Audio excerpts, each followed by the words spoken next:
Right, శాసన మండలిలో MLC కవిత మాట్లాడుతున్నారు, ఇప్పుడు లైవ్ చూద్దాం. చేస్తా ఉన్నాను అధ్యక్ష. అదేవిధంగా అధ్యక్ష 21వ పాయింట్లో మహాలక్ష్మి పథకం ఒక గేమ్ చేంజర్గా ఉందని చెప్తా ఉన్నారు అధ్యక్ష. అధ్యక్ష, మహాలక్ష్మి అనేది ఒక 4-5 పథకాల సమాహారంగా వాళ్ళు చెప్పినారు అధ్యక్ష. ఇక్కడ చెప్పడం ఏంటంటే మహాలక్ష్మిని మేము చేసేసినామని చెప్తున్నారు, కానీ చేయలేదు అధ్యక్ష. అది పాక్షికంగానే వారు సత్యం చెప్తా ఉన్నారు. అసత్యానికన్నా నిజానికి అర్ధసత్యం చాలా డేంజరస్గా ఉంటుంది అధ్యక్ష. ప్రభుత్వం అర్ధసత్యం చెప్తుంది, ప్రజలకు నిజం చెప్తలేదు. కాబట్టి తక్షణమే మహిళలకు అనౌన్స్ చేసినటువంటి 2500 రూపాయలు, అదేవిధంగా కళ్యాణ్ లక్ష్మితో పాటు తులం బంగారం వెంటనే రిలీజ్ చేయాలి, ఈ బడ్జెట్లో పెట్టాలని చెప్పి నేను డిమాండ్ చేస్తూ ఉన్నాను అధ్యక్ష. అధ్యక్ష, 24వ పాయింట్లో మహిళలకు గ్యాస్ సబ్సిడీ ఇచ్చినామని చెప్తా ఉన్నారు అధ్యక్ష. చాలామంది మహిళలతో ప్రత్యక్షంగా ఇంటరాక్ట్ అయిన తర్వాత నేను చెప్తున్నాను అధ్యక్ష, 500 ఇండ్లకు ఒక ఇంటికి కూడా ఆ పథకం సరిగ్గా అందుతలేదు అధ్యక్ష. ఆ పథకాన్ని దయచేసి రివ్యూ చేసుకొని పారదర్శకంగా అమలు చేయవలసిందిగా నేను ప్రభుత్వాన్ని కోరుతా ఉన్నాను అధ్యక్ష.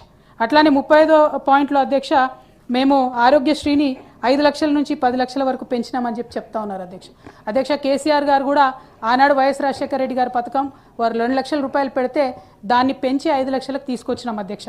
కానీ దాంతోపాటు ప్రభుత్వ హాస్పిటళ్లను మంచిగా చేసేటటువంటి ప్రయత్నం మేము చాలా తీవ్రంగా చేసినాం అధ్యక్ష. దాంతోపాటు ప్రతి జిల్లాలో ఒక మెడికల్ కాలేజ్ పెట్టి అద్భుతమైనటువంటి మల్టీ స్పెషాలిటీ హాస్పిటల్ ప్రతి జిల్లాలో ఇవ్వడం జరిగింది అధ్యక్ష. ఇవాళ ఆ ప్రయత్నం మానేసి ఇంకొక 163 మెడికల్ ప్రొసీజర్లు కూడా ఆరోగ్యశ్రీలో చేర్చి ప్రైవేట్కు ఆ డబ్బును మళ్ళిస్తున్నారు, కానీ ప్రభుత్వ రంగ హాస్పిటల్ను పట్టించుకుంటలేరు అధ్యక్ష. ఇవాళ ప్రభుత్వ ఆసుపత్రికి పోతే ఒకసారి చూస్తే అధ్యక్ష, సూది లేదు దూది లేదు అన్నట్టు ఉన్నది అధ్యక్ష, మందులైతే లేనేలేవు అధ్యక్ష. దీని మీద దయచేసి కొద్దిగా ఆలోచన చేయాలి అధ్యక్ష.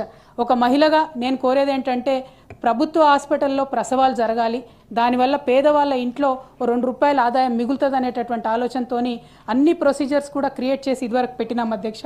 దాని మీద దృష్టి దయచేసి ఈ ప్రభుత్వం పెట్టవలసిందిగా రిక్వెస్ట్ చేస్తూ ఉన్నాను. ఎందుకంటే మళ్ళీ ఇప్పుడు ఎక్కడ చూసినా ప్రైవేట్ రంగంలో డెలివరీస్ పెరుగుతున్నటువంటి పరిస్థితి కనబడతా ఉంది అధ్యక్ష.